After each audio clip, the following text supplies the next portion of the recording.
آج کا سوال یہ ہے کہ ہم اپنے ارادوں پر پکا کیوں نہیں رہ پاتے. یعنی جو ہم ڈیسیژن لیتے ہیں، ہم گناہ کو چھوڑتے ہیں، جھوٹ، ڈرامے، غیر محرموں سے بات کرنا، یہ ہم سب گناہ چھوڑتے ہیں لیکن 2 دن بعد وہی کام دوبارہ کرتے ہیں. کیوں ہم پکا نہیں رہ پاتے؟ تو سب سے پہلے سوچیں، کیا آپ یہ جو سارے کام ہیں اس کو کرتے وقت سکون میں رہتی ہیں؟ کیا یہ کرتے ہوئے کبھی آپ کو خیال نہیں آتا ہوگا کہ اللہ سبحانہ تعالیٰ ناراض ہو رہے ہیں؟ آتا ہوگا ڈیفینیٹلی. پھر یہ بھی سوچتی ہوں گی کہ میں تو ایسی نہیں تھی، مجھے کیا ہو گیا؟ کبھی تو خیال آتا ہوگا کہ اگر اس حالت میں مجھے موت آ گئی تو میرا انجام کیا ہوگا؟ تو یاد رکھیں، یہ اللہ کی حدود ہیں، انہیں آپ کی بہتری کے لیے بنایا گیا ہے. اگر آپ انہیں توڑیں گی تو ایک طرف تو آپ اللہ سبحانہ تعالیٰ کو ناراض کریں گی، لیکن آپ کا اس کے ساتھ ساتھ سکون، آپ کی دنیا اور آخرت تباہ ہو جائے گی.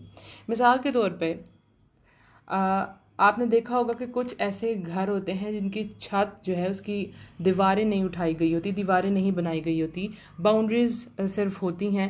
تو مائیں جو ہے وہ بچوں کو منع کرتی ہیں کہ آپ نے اوپر نہیں جانا، آپ نے اوپر نہیں کھیلنا، سختی سے منع کرتی ہیں کہ کسی طرح سے بچے اوپر نہ جائیں. وہ کس کے لیے؟ آپ کے لیے. لیکن آپ کو دوسرے بچے کہتے ہیں چلیں اوپر چلتے ہیں، اوپر تو بڑا اچھا موسم ہے، تمہاری امی تو ایسی منع کرتی ہیں تو اوپر چلتے ہیں. تو بچے اوپر جا کے چھت پر کبھی پتنگ اڑاتے ہیں، کبھی کھیلتے ہیں، کبھی لڑتے ہیں. تو اکثر آپ نے دیکھا ہوگا، سنا ہوگا کہ وہ نیچے گر کے مر جاتے ہیں، یا ان کا کوئی باڈی کا جو حصہ ہے وہ خراب ہو جاتا ہے، بیکار ہو جاتا ہے. اسی طرح سے اللہ سبحانہ تعالیٰ نے آپ کو منع کیا کہ یہ آپ کی حدود ہیں، ان سے باہر آپ نے نہیں جانا. تو جب آپ وہ جاتے ہیں تو نہ صرف آپ اللہ کو ناراض کرتے ہیں کیونکہ آپ نے اللہ کی بات نہیں مانی، اور دوسرا آپ اپنے آپ کو نقصان دے دیتے ہیں. تو یاد رکھیں، یہ سارے کام جسے اللہ نے منع کیا آپ وہ کرتے ہیں تو آپ کی ذات کو نقصان ہوتا ہے. تو جب آپ برائی کو برا اور اچھائی کو اچھا دل سے، دماغ سے مان لیتے ہیں تو اس پر عمل کرنا آسان ہو جاتا ہے. تو جب آپ کوئی ارادہ کریں، کوئی ڈیسیژن لیں تو اس کو دھیان سے سوچیں، فوکس ہو کے سوچیں کہ میں کیوں کرنے جا رہی ہوں. جب مقصد کلیئر ہوگا، ویژن کلیئر ہوگا، عمل میں آسانی آئے گی. تو وہ عمل کرتے ہوئے جب بھی آپ ڈگمگانے لگیں گے، سپوز انسان کوئی بھی اچھا کام شروع کرتا ہے اور درمیان میں سستی آ جاتی ہے، تو آپ کو کرنا کہ آپ اس مقصد کو ذہن میں لے کے آتے ہیں کہ جس کی وجہ سے میں نے یہ ڈیسیژن لیا تھا. تو آپ دوبارہ سے کھڑے ہو جاتے ہیں. تو جس کا مقصد کلیئر ہوگا اس کو، وہ کبھی بھی اپنے عمل کو چھوڑے گا نہیں، کبھی اپنی ڈیسیژن سے پیچھے نہیں ہوگا. اب دیکھیں، بہت سے لوگ نماز جو ہے وہ نہیں پڑھ پاتے. کیوں؟ ٹھیک ہے، ایک طرف تو ڈر نہیں ہے، دوسرا آخرت پہ پکا یقین نہیں ہے، کمزوری ہے ایمان میں، یا کسی نے کہا ہی نہیں نماز، کسی نے سکھائی نہیں، بہت سی وجوہات ہیں. لیکن دوسری طرف یہ ہے کہ ہمیں اس کے فائدے نہیں پتہ.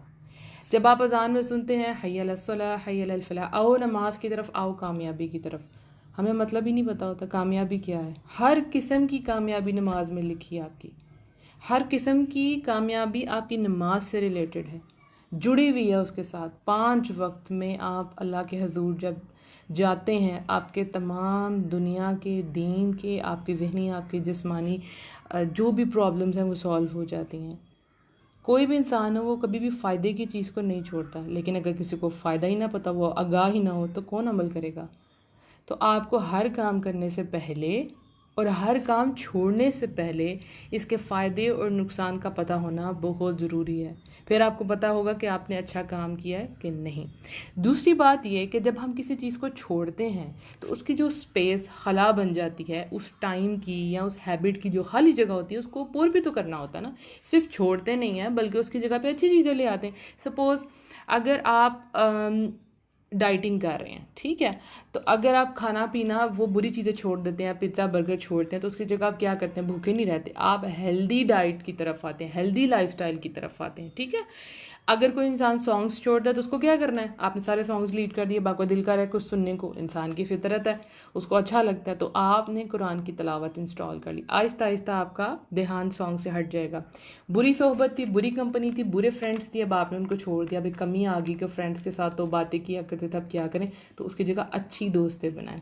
اسی طرح سے رات کو عادت تھی غیر محرموں سے بات کرنے کی اور پیکیجز آن کر کے بات کرنے کی، اب ہیبٹ بن گئی ہے. اٹس ناٹ لو، یہ ہیبٹ ہے، برائی ہے اور بے حیائی ہے. یہ اللہ کی حدود کو پار کرنا، یہ سب سے بڑی برائی ہے جو اب آ گئی ہے، اور اس سے لڑکیوں کے سکون برباد ہو گئے ہیں.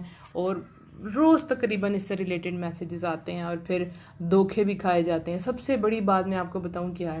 ذہنی سکون برباد ہو جاتا ہے. جس کے پاس ذہنی سکون نہیں، نہ وہ سو سکتا ہے اور نہ وہ جا کے خوش رہ سکتا ہے، نہ اس کو اپنے صحیح کھانے پینے کی ہوش ہوتی ہے، اور سب سے بڑی بات اس زندگی کا مقصد اس کا ختم ہو جاتا ہے۔ اس کے ذہن میں بس ایک ہی پوائنٹ ہوتا ہے، میری بات ہو جائے، میرے سے انسان سے شادی ہو جائے، میرا رشتہ جڑ جائے، دیٹس اٹ، اور کچھ بھی اچھا کام نہیں ہوتا۔ سو اپنے آپ کو ایک بڑے اور نیک کام، بڑے مشن کے ساتھ جوڑیں تاکہ بری عادتیں آپ سے ختم ہو جائے۔ اپنے آپ کو ویسٹ نہیں کرنا، اپنا ٹائم ویسٹ نہیں کرنا، اور آپ کسی کے لیے کھلونا بھی نہیں ہے کہ کوئی آپ سے بات کرے اور پھر کہے کہ نہیں میں آپ سے شادی نہیں کر سکتا۔ تو اپنے آپ کو ان برائیوں سے بچائیں۔ وقتی خوشی، وقتی لذت جو ہے وہ پرماننٹ بے سکونی آپ کو دے جاتی ہے۔ آپ بڑے کام کے لیے بنی ہیں۔